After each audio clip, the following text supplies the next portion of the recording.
Olá pessoal, tudo bom?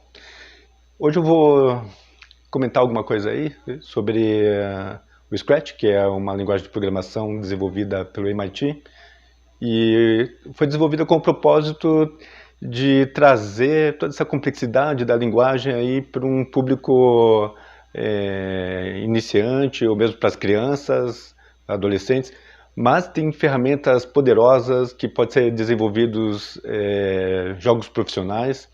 É uma linguagem de programação mais voltada a jogos baseada em blocos, né? Então,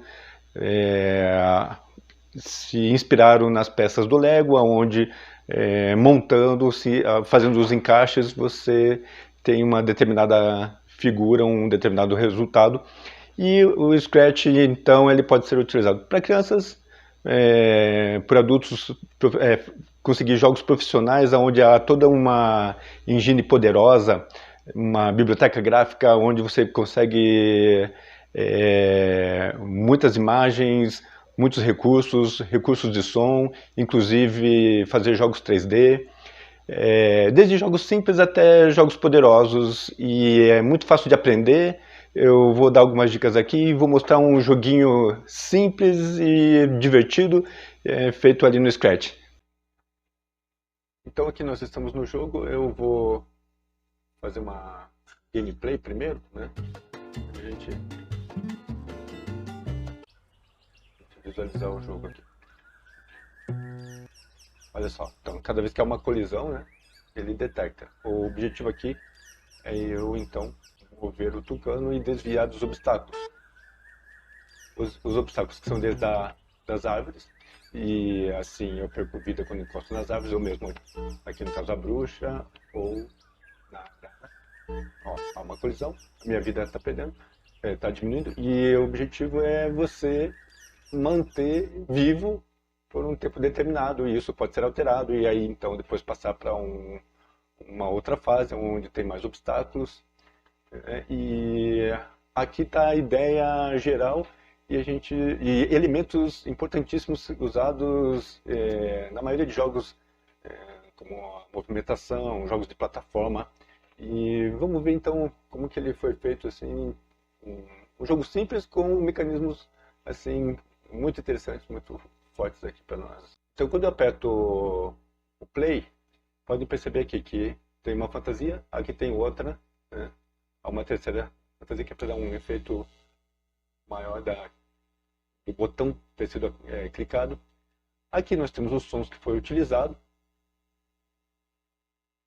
Eu posso modificar esse som, eu posso... Foi colocado também uma música. E aqui você tem toda uma coletânea de sons que você pode pôr, alterar para cada efeito do teu jogo. Sons de animais, sons de percussão, e você pode inclusive editar o som, isso que é o interessante. Mas vamos lá, aqui voltando então para a fantasia. Tem o código. Então é isso que interessa para nós, os comandos aqui. No Scratch, a gente diz que o jogo é iniciado sempre quando for clicado na bandeirinha, no caso aqui a bandeirinha verde. Quando clicado na bandeirinha, o mouse foi pressionado. Se o mouse foi pressionado, ou seja, numa outra linguagem ele usa o if then else, né?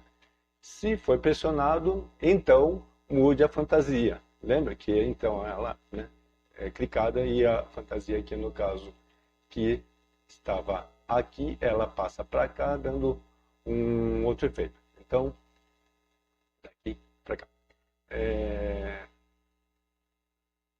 Espere um segundo, é sempre bom, importante esperar, que aí fica algo mais fluido, não fica tão quebrado, né? E transmita a mensagem, se não, mude para a fantasia 3. Aqui, novamente, foi clicado? Ok. Mostre, mude para o botão 3 ali. Então, toda vez que eu clico aqui, eu estou dizendo para ele que ele deve vir para cá, quando é clicado, número 3A2. Eu não vou entrar muito nesses detalhezinhos assim, que o mais importante é a lógica do jogo. Quando eu receber a mensagem, no caso a mensagem 1, esconda. Esconda o quê? A abertura, porque daí então nós vamos para o jogo. Mas eu quero mostrar aqui para vocês, olha que interessante, né? Então, eles dividiram aqui tudo nessas cores. Esse é o Scratch 3 e aqui nós temos todas as funções associadas ao movimento. Então, mover 10 passos, quer dizer que aqui ele vai fazer um deslocamento sutil para frente. Se eu colocar 20, o deslocamento sutil vai ser um pouco maior. Isso no X ou Y, que no caso para cima. Agora eu vou apertar. Bom, uma coisa interessante para nós aqui é a questão dos movimentos. Se a tecla para a direita for pressionada, então, quando eu aperto a tecla para a direita, vejam o que acontece aqui. Tá, ele está se movendo, mas perceba que a árvore está se movendo, o cenário ele se move. Então, aqui foi utilizado o movimento tanto do cenário quanto também do personagem. O personagem ele pode avançar, retroceder, abaixar, subir. Eu posso aumentar a velocidade de movimentação dele ou diminuir, de acordo com a necessidade de deixar tudo mais fluido. Enfim, aqui a gente vai testando e trabalhando, colocando efeito. Percebe que quando ele sobe é de um jeito ou de outro aqui. Mas o que acontece quando eu faço esse movimento, então? Quando eu faço esse movimento, percebo que eu não tenho que ficar apertando ele para frente nem ele para baixo. Eu aperto uma vez e ele já faz o movimento.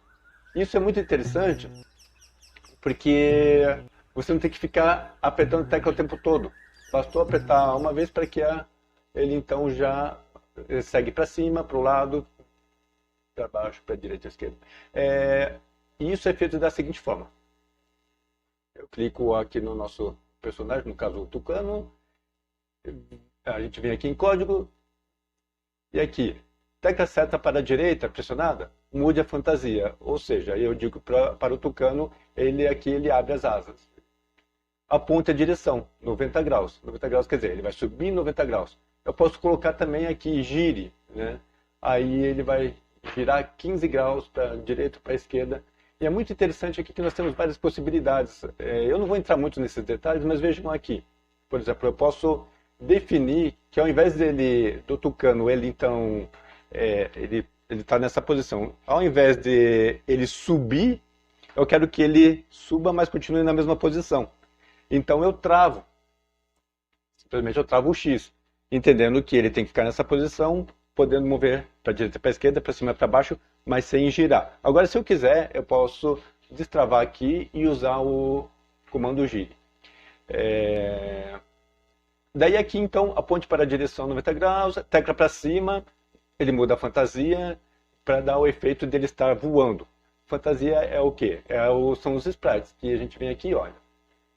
Então perceba, para cada um, eu mando então que ele modifique, ou se há uma colisão, e também os sons.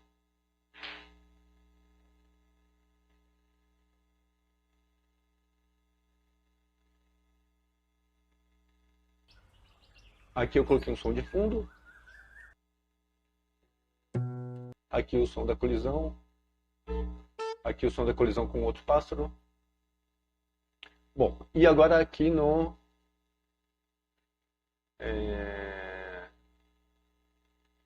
nosso Tucano. Quando a tecla espaço foi pressionada, ou seja, lá no início, tanto pressionado o mouse, isso aqui eu posso até apagar. E aqui então, esconda o cenário e mostre. Essa aqui, quando ela está solta, eu posso apagar. O que é importante que ela esteja, que eu encaixe esses blocos.